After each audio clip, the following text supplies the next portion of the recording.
And we're back with more No More Future, everyone. For those who are new or not, hit that subscribe button, like, comment, share to friends and loved ones. And yes, uploads will be delayed, but I'll try not to delay them as much as I can. I'll be going balls to the walls, sacrificing I'm kidding. Let's just get on to it. I'm yapping. Last we left off, is this a yes or no? Is this a thing? Are we finally gonna get a decision thing here? My god. Alright, let's see. Much like the shade, she chooses to hang back and not involve herself in this matter. We can't say how long she's been there, but it's safe to assume she's been there long enough. Which means, even she wants me to choose. Oh my goodness. Lord, forgive me. She must have reasoned you're the only one who can. The only one who could convince Daphne to agree to her plan. The man who can, the man who can persuade someone to say yes to the plan. Alright. And since even Daphne's fully submitted herself to her decision, shouldn't you? Why am I even asking myself that? It's the perfect solution. Whoa. We might not use those words in any other context than this. Going back to the game, it gets them out of trouble. It takes care of them. It gives them an opportunity to live a normal life.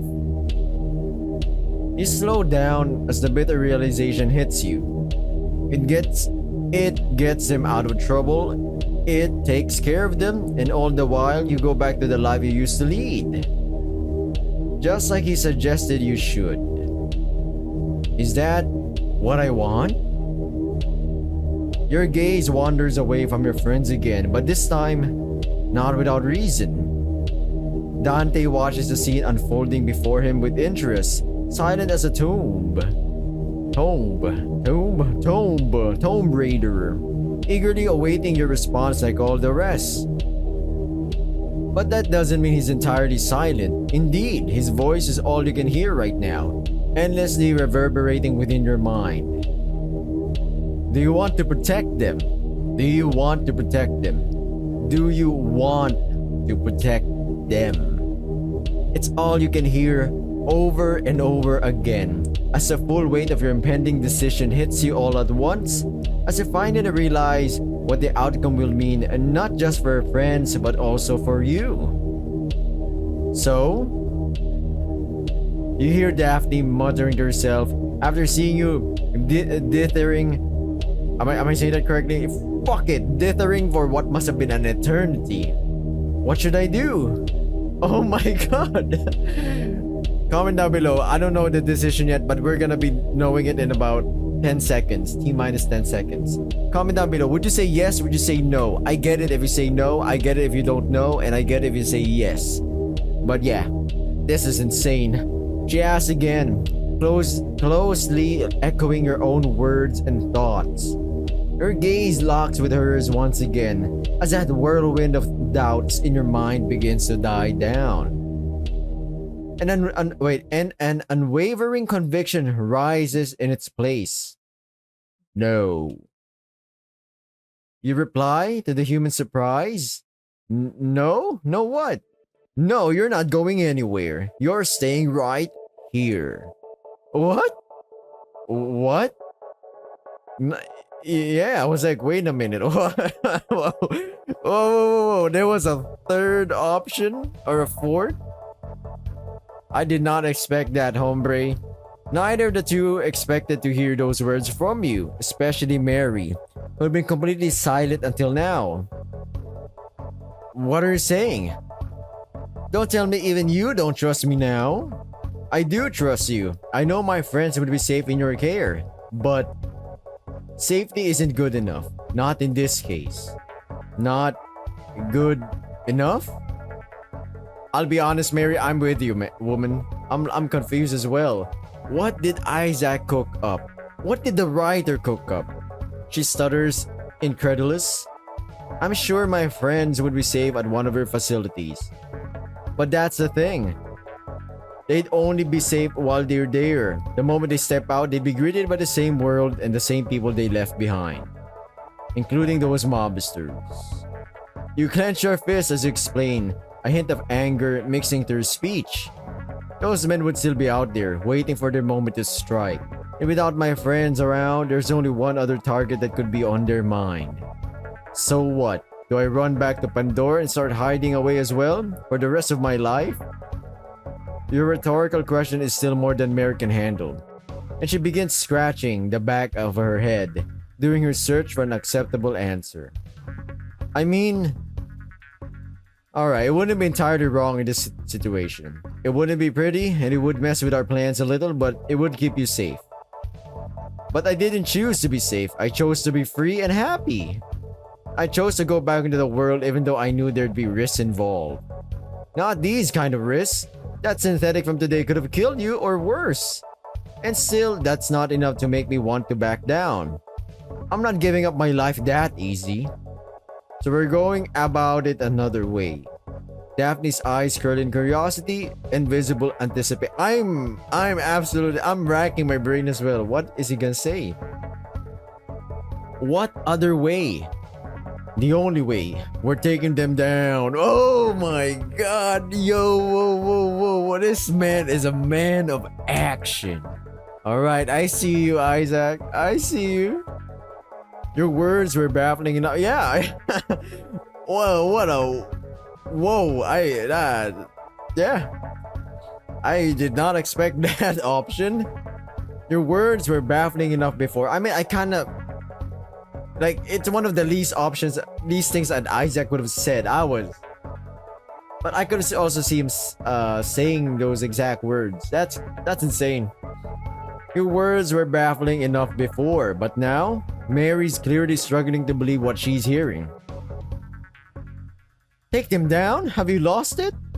You know I can't rally Pandora to fight a war for you, right? It'd be you two against an entire criminal organization. Her befuddlement was predictable? Of course. What was less predictable is Daphne's total lack thereof. And our odds are pretty good in that regard, aren't they? Huh? The feline loudly exclaims as her eyes almost grow bigger than her head. They need us alive, so their options are pretty limited. They're just going to keep sending thugs at us until they run out.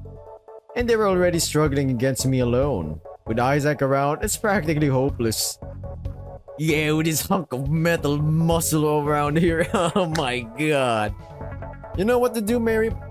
Give him a lot of weapons. Suit this motherfucker up. Yeah, it's only that Max that's giving them a fighting chance. Even the ability users we faced weren't much of a threat at all. Remove Max from the picture, and it's all downhill from there. Wow. Daphne shares a confident smile with you, fully on board with your plan, even if it's even crazier than the one Mary proposed earlier. Of course, it's not long before the latter realizes this, and it's clear from the tone of her voice that she isn't exactly pleased about it. Yeah, she's your creation. You're her son in a weird way. Alright, let's assume that synthetic is their only ace in the hole. That still leaves out the part where you actually disable him again. Even if we factor in the components he'll be reassembled with, which should be of lower quality, he's clearly got more experience and far less scruples than you do. He's got every advantage over you, especially considering your friend won't be able to help you. And if today was any indication, it's that we have a shot. We tore him apart once, so I know we can do it again. For good, this time. Whoa, you're about to put the fear of God in that synthetic soul. I see you, man. You're about to send him to synthetic heaven. And then we won't need to spend another day in our lives worrying about those people. Jesus, wow, this guy turned... Is this fight class 3? This is crazy. All of us will... Is this my boy Jujin Tae? All of us will finally be able to live normal lives. For real. FR, real base. Despite the self-assuredness in your voice, Mary's gaze shies away in disbelief. It's evident that your plan is anything but reassuring to her, especially considering the amount of danger it exposes you to. But given everything else that's on the line right now, you can't afford to share her worries. Not this time. Besides, you know we can't let a monster like that go free. If he ever goes after anyone else, and people find out, It won't take long before the entire synthetic project is shut down. At least if me and my friends stick around, it'll keep coming for us, and we can prepare for it. Of course, you can't be too certain of that. Far too many variables in your plan rely on haphazard guesses. And eminently anecdotal evidence, there's ample room for error, and even outright failure. But this is the best shot you've got at solving the problem for good, both for your sake and your friends. You're not gonna listen to me, are you?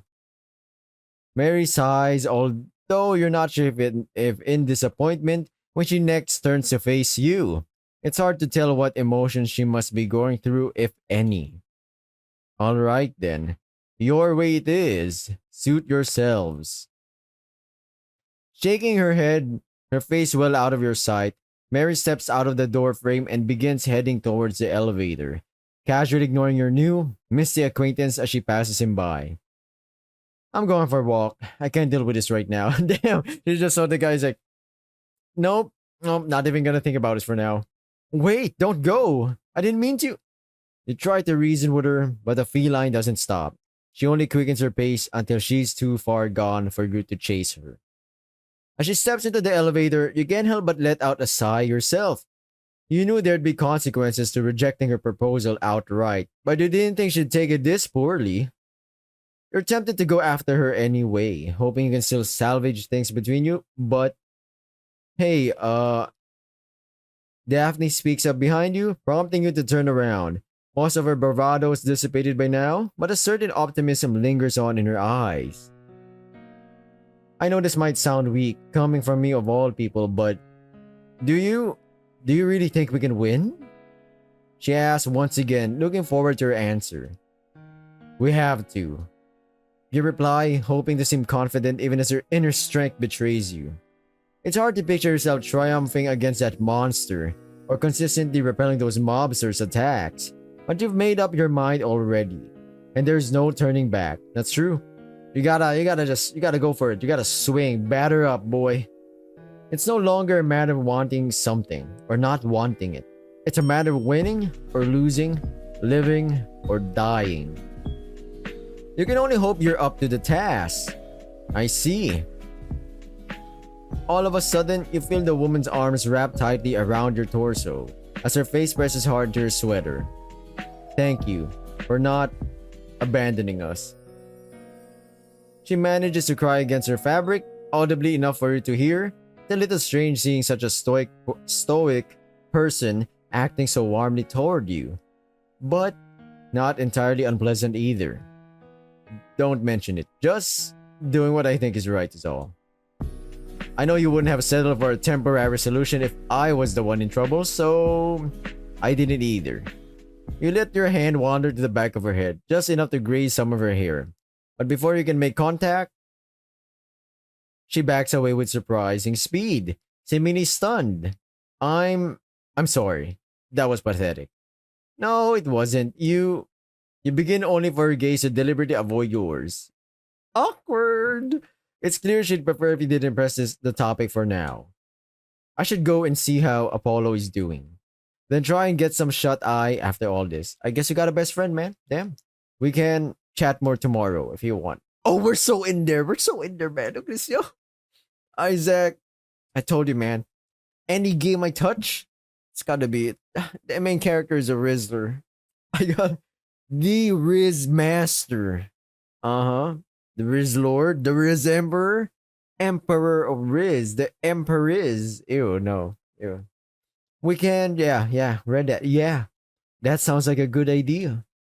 You watch as the human steps closer to the doorframe, still jittering about as if unsure of her own movements.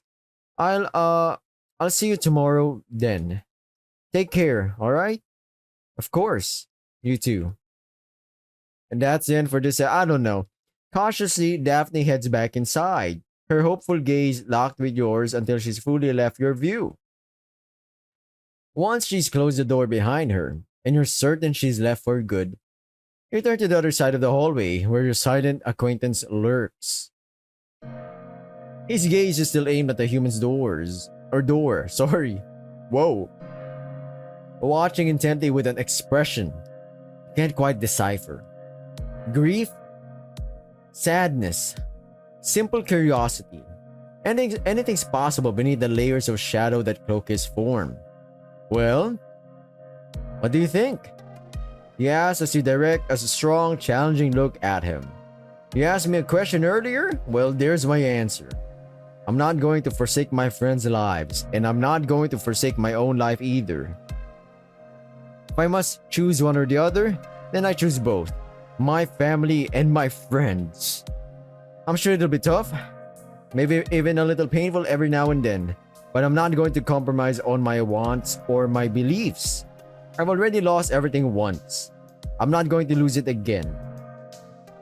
You conclude as a faint feeling of pride washes over you. Overjoyed for once, you have found a satisfying answer to the myriad questions that plagued your mind. A plan worth following, a goal worth reaching, a sense of purpose renewed. But if these feelings are genuine, why, then, does his gaze still look so incredulous? Your answer, you say, he whispers, quietly, as his head shakes ever so subtly. But what manner of answer is that, The choice has always been between one or the other. To seek both is to seek neither. You didn't answer the question, merely delayed it. There will come a time when you will have to choose. Let someone else, oh, give me a break. You heckle, an angry scowl on your visor. Who says I even gotta choose? You? Well, I'm choosing to carve my own path. Shadow person thing? You may not like it, but that's what I'm gunning for, Dante. Though your rhetoric is inflammatory enough, it's not long before it's doused by Dante's apparent apathy. I'm afraid you're quite mistaken on who will have to deal with the product of your choices, but so be it. If nothing else, you still wish to care for those children. I suppose that is good enough, at least for now. Alright, get the fuck out of here, man. Gracefully, he turns around and makes as if to leave, giving a final glance with his probing, blood-red eyes as he does so. I will be watching with interest what is to... Oh, what are you doing?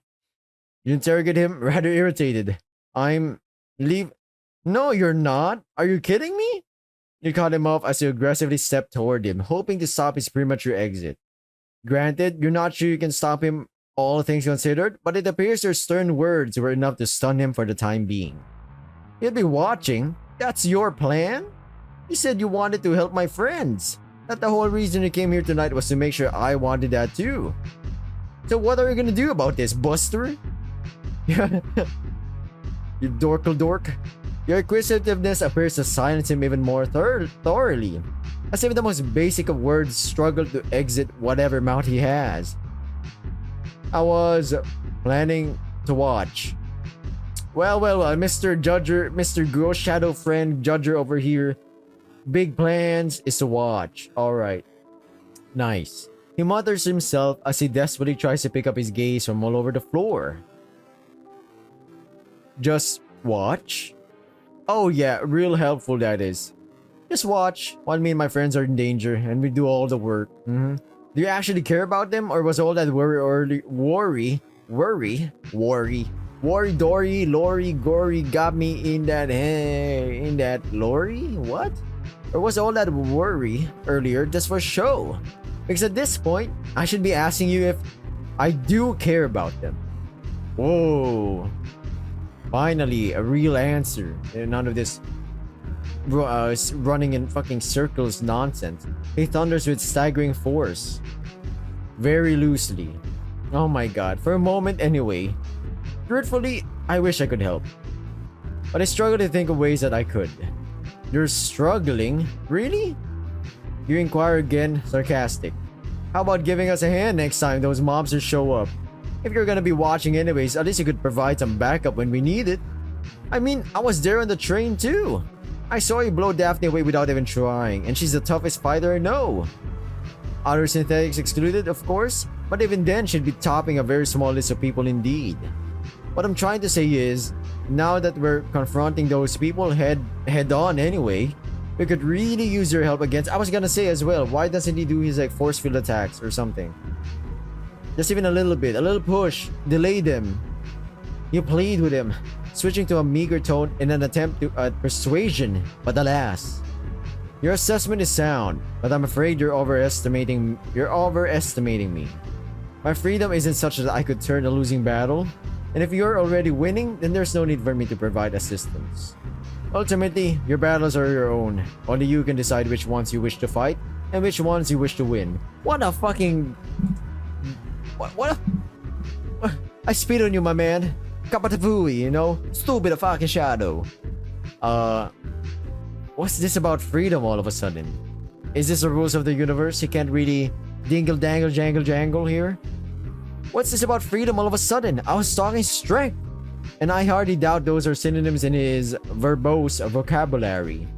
Besides, you've seen how the girl reacts to my mere presence. And not entirely undeservedly. She wishes to protect her brother from any threats. I doubt my appearance, such as it is, will be most peaceful to her. A sensible objection? Nani? From him? Call are you surprised?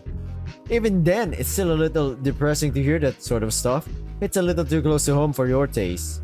But you try your best to sound hopeful as you reply. But we can fix that. You could convince her we're on the same side, just as I did with her. That should be manageable enough. Dante raises an eyebrow like The Rock, Dwayne The Rock Johnson, at your suggestion. Or that's what it looks like to you anyway. You say that, but even you still have doubts about me.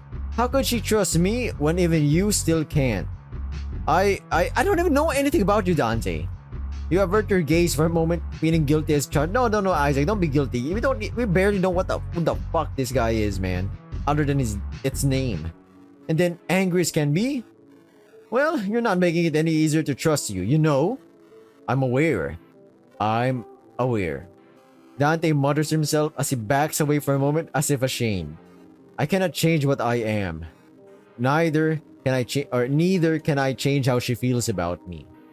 If she's not ready or not willing to trust me, then I will accept it. But you interject. I like this convo. I like this debacle this shadow guy thing is getting. It's his fault, man. Guy been judging Isaac the whole fucking game, and now he's gonna be like, listen, my hands are tied. I gotta go. I gotta consult the elder gods. I'm sorry. It's like Raiden from Raiden from Mortal Kombat. Wait. Before we do anything, I gotta consult the big daddies, the big mommies, the elder gods, alright? Whoa. We're gonna take a boat? I don't know. Sounds expensive. I gotta consult the elder gods. Maybe I could try and change her mind myself. If it'll let her tolerate you. No. Don't waste your time on my behalf. I didn't come here to impose on you. Your efforts would be better spent helping those kids. Not wasted the likes of me. Oh my god, jeez. Yeah, I was about to say, I thought Isaac was a bitch. This guy's a bigger bitch than him. That's depressing. Not the thought you expected to arise at a time like this. But here you are. Yeah, coming from Isaac, man. If Isaac says that's depressing, you got problems, my hombre. But perhaps he's right. Oh? You shouldn't be feeling sorry for him at a time like this. Or letting him distract you from trying to make your point. Alright. Fighting's off the table, I can understand that. But there's gotta be something you can do to help us. Groceries? You can't just sit at a distance and do nothing. Someone's car.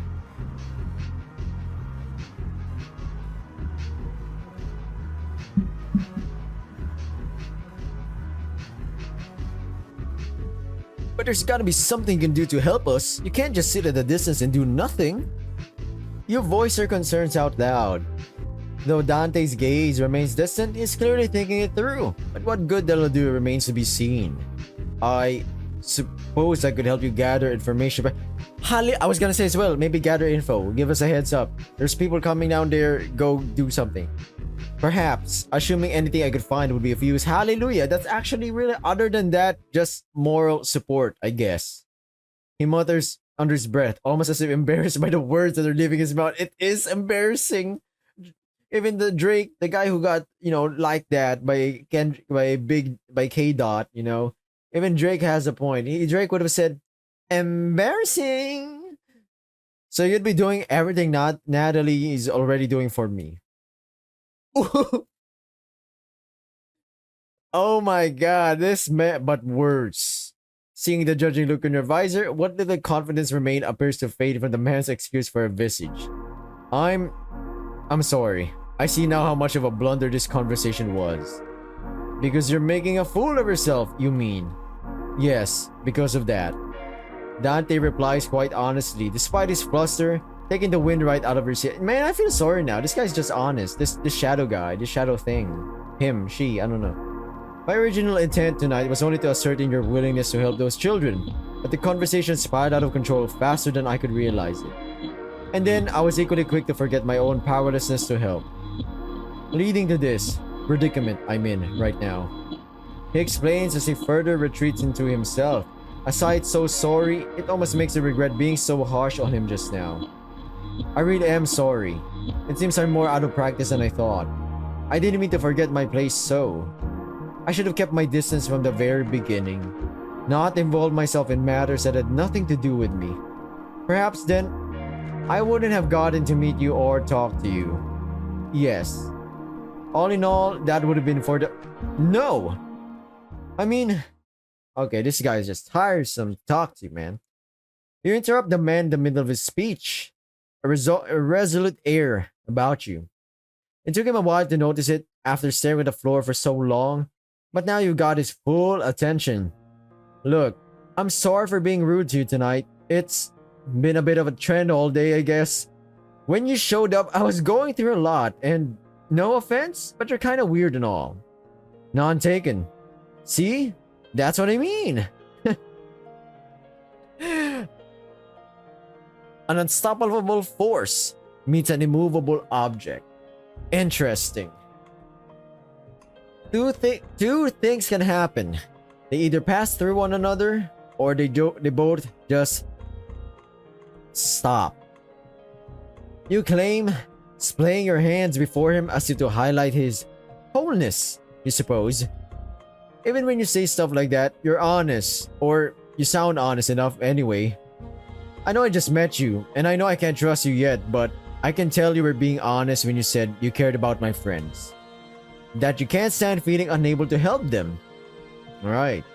You hesitate as you ponder how best to put your thoughts into words. I guess I'm just glad I got to talk to you tonight. Once again, the shade regards you strangely, seemingly speechless. You're glad? I'm glad when you're glad. I'm sad when you're sad. To the moon. Oh, what are you? I just can't stop thinking about you. He repeats after you, confused. Why? Nanda to? I brought nothing of value to our discussion tonight. Yes, you did. A little bit. An eye-opener to who you are. Other than confusing you to no end, I don't believe I even did anything. That's not true. You helped. You reiterate, hoping you'll listen. When we first met, I was a mess. My thoughts were all over the place, and I had this nagging feeling that something was wrong. Aside from everything else I just heard in there, you sigh, finding difficulty in voicing these deeper thoughts, yet still you try to be as open as your heart will allow. I guess, deep down, I always knew helping my friends would mess up my life. I just didn't want to admit it. I kept telling myself those mobsters weren't a problem, that everything would just fix itself before long. Because if it hadn't, wouldn't have made more sense to leave them behind instead. You turn to feel ashamed over the words that are leaving your mouth. Ashamed of your own hesitation, of your own weakness. I didn't like that idea. I didn't even want to consider it. So I kept shoving that thought to the back of my mind, hoping I'd never have to address it. But I was wrong. I had to give some thought to all of this. I needed to understand what I was doing, who I was doing it for, and what I was prepared to give up in return. I had to face reality and make some kind of choice. Not just keep going along with whatever life threw my way and act surprised every time things went wrong. And you helped me with that. You helped me see what I didn't want to see.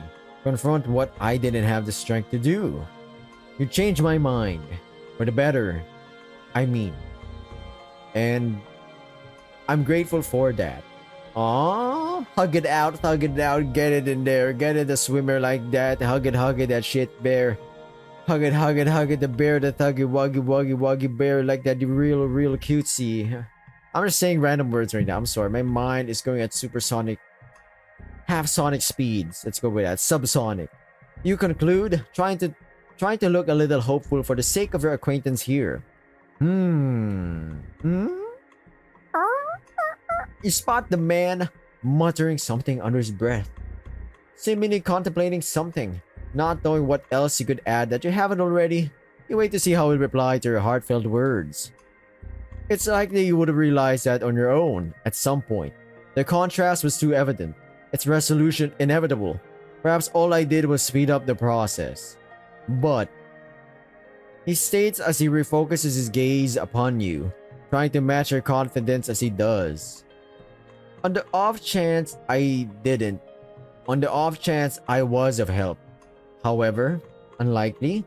Perhaps this is a sign that I could do more than I give myself credit for. If I could change even one thing, no matter how minor, I could always change more. See everyone? Don't stop believing. Oh yes, that's the song by Journey. Oh.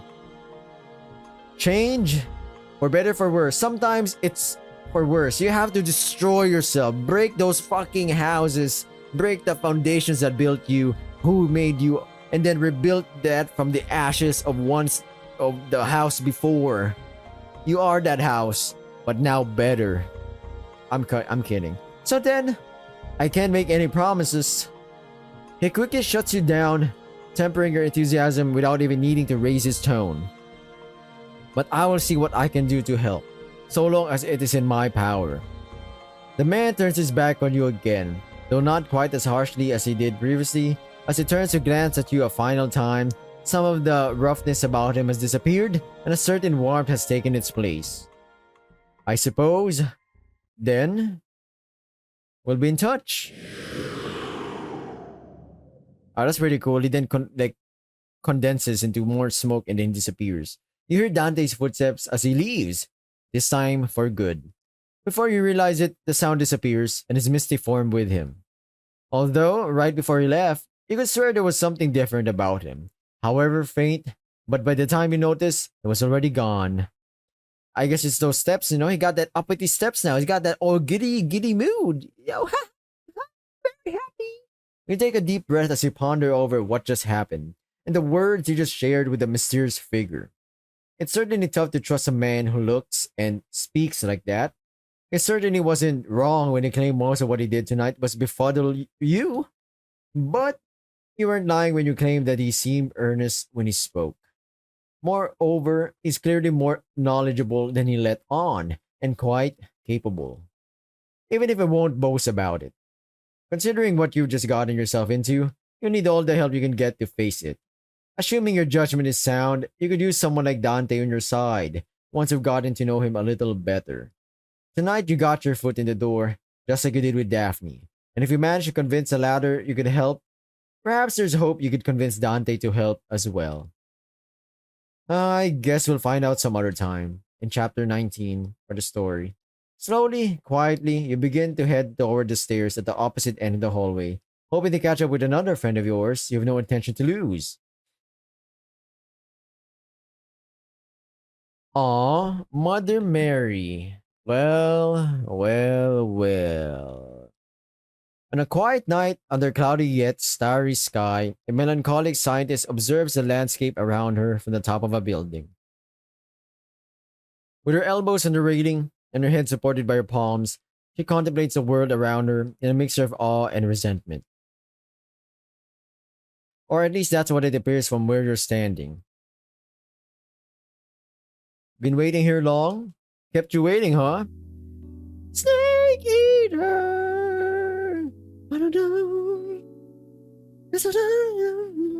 Your breathless voice appears to break the spell on the feline, whose lips curl into a playful smile as soon as she sees you.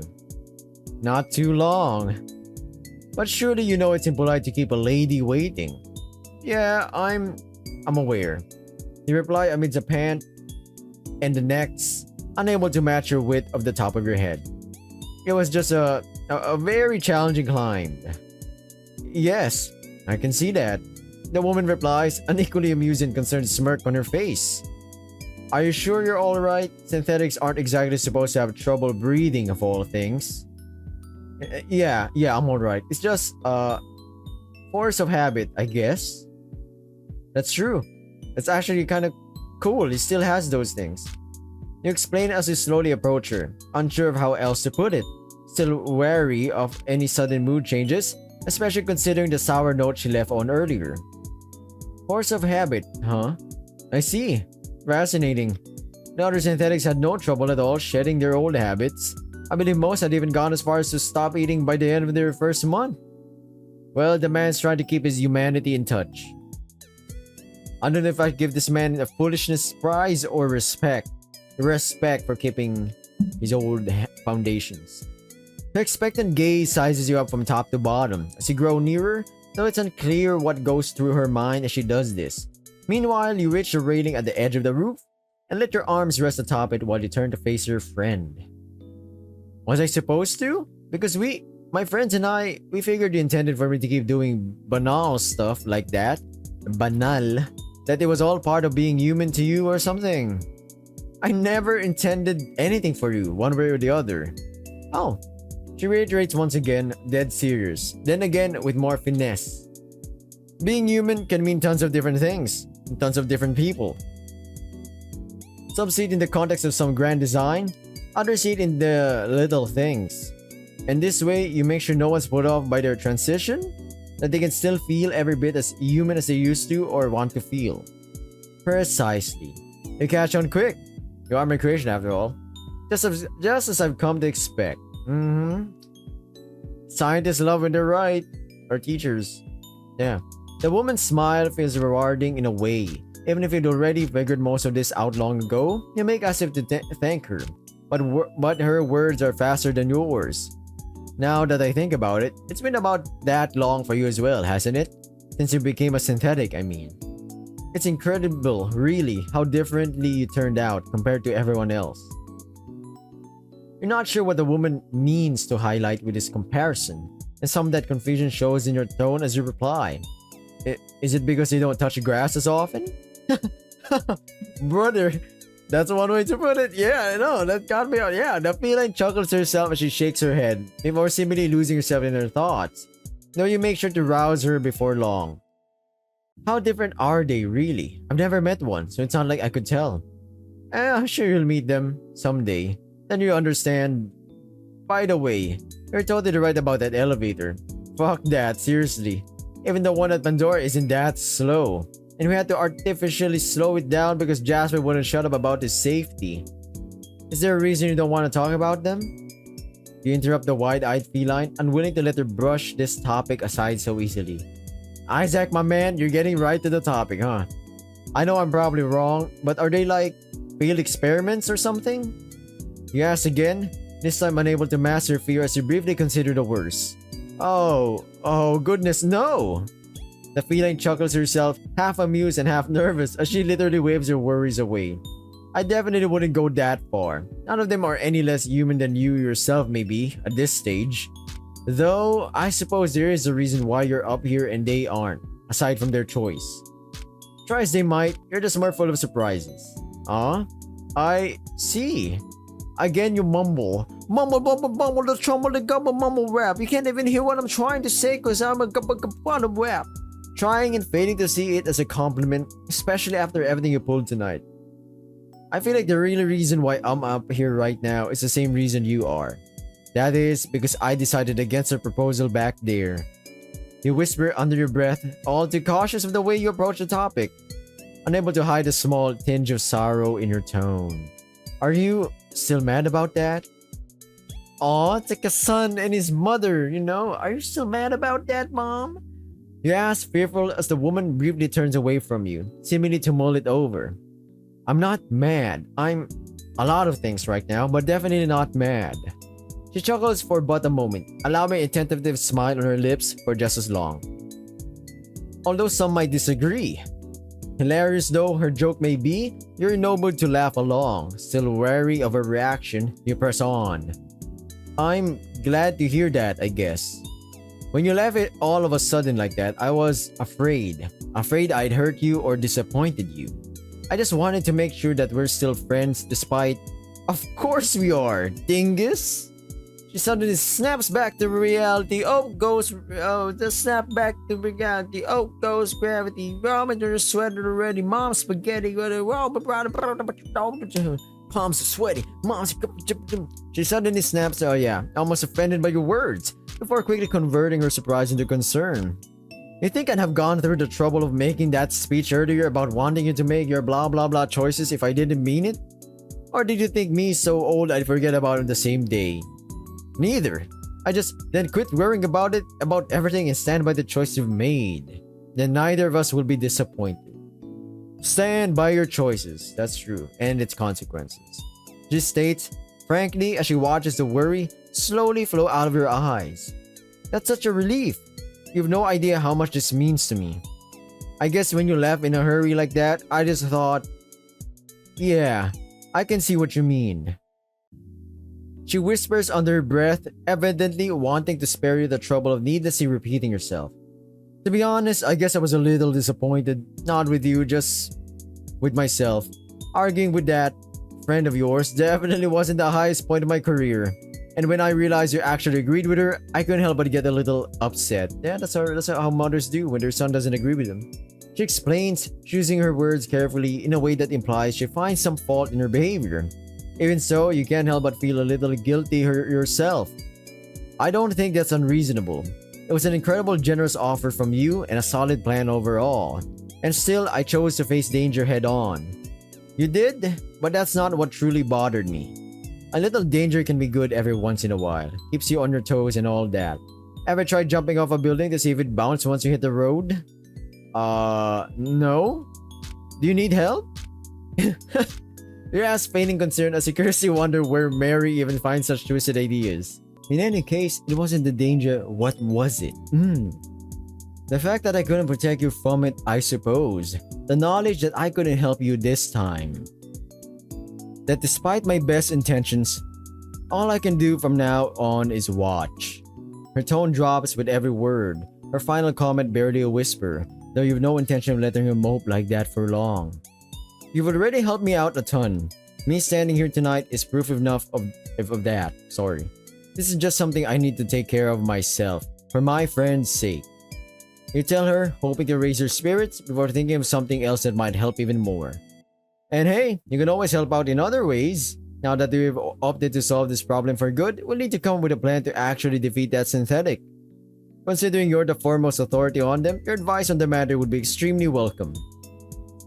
Yeah, she's gloating already. She's like, I am an expert. What can I say? If all she wants is to be of use, you'll be glad to provide her with plenty of opportunities. And indeed, despite the sneer on her lips, Mary appears quite receptive to your suggestion. Oh, so after spurning my plan, you want me to help out with yours. And here I thought I was cocky. She muses as she begins walking in circles around you, a devious look in her eyes. You know, that tail replacement I gave you earlier is factory new, but we're always in time to add a makeshift taser to it. You never know when you might need it. After Jasper the owners wanted it gone, I don't think that's such a good idea. True enough. Besides, after nearly losing their synthetic to it, I assume those mobsters will see it coming. Maybe some new ideas are in order, like a cannon you could hide in your torso, jet thrusters under your heels, or maybe a laser gun inside your visor. Oh my god, this is gonna be crazy. That's gonna be swanky, man. Good lord. You sigh, afraid of just how much of her musing is meant in good fun and how much is entirely serious. I'd say a bit of both. Not wanting to dwell on such things at the moment, even as a joke, you let your gaze wander beyond the railing, toward the sprawling town and the faraway hills beyond. I can't believe we're actually discussing this. It's like we're gearing up for war or something. Oh, come on. Don't tell me you're already regretting your choices now. I'm not. I know all this is inevitable. If I must fight to keep my friends safe, then so be it. What the fairy tale anime is this? You reply before shaking your head in disappointment. I just can't believe things turn out this way is all. It still feels surreal to think about. I see. The woman mutters herself, seemingly curious. You're still thinking of our friend's tale from this evening, aren't you? Am I really that obvious? You say with a stuttered, nervous chuckle. The felines, on the other hand, feels much more genuine. Not obvious, kid. Natural. Cause baby, you're unnatural. I'm ending this video right here naturally, as I always do. It's 4 to 5 minutes long or more. Thank you for watching. Thank you for clicking. I'll be seeing you in this next episode. Or a different video. Or maybe IRL. Or maybe behind your freaking closet. I'm freaking kidding, man. See ya. Good luck whatever you're doing. Bye.